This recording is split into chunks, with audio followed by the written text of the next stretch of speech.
السلام علیکم ورحمۃ اللہ وبرکاتہ۔ آج ہم پڑھیں گے ہما کے بارے میں۔ ہما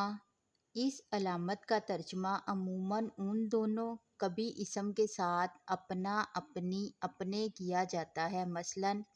ابوہما ان دونوں کا باپ،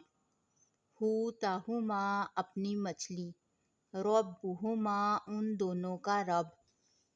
ارحمہما تو ان دونوں پر رحم فرما،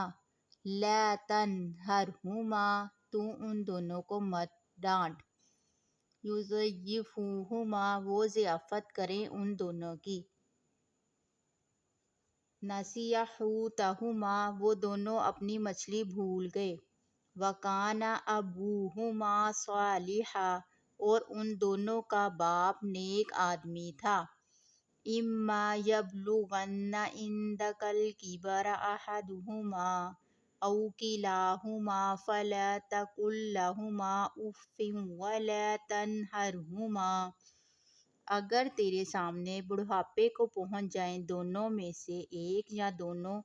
تو ان دونوں کو اف تک مت کہہ اور مت ڈانٹ ان دونوں کو، وَقُلْ رَبِّ ارْحَمْہُمَا كَمَا رَبَّيَانِی صَغِیرًا اور دعا کیجئے اے میرے رب ان دونوں پر رحم فرما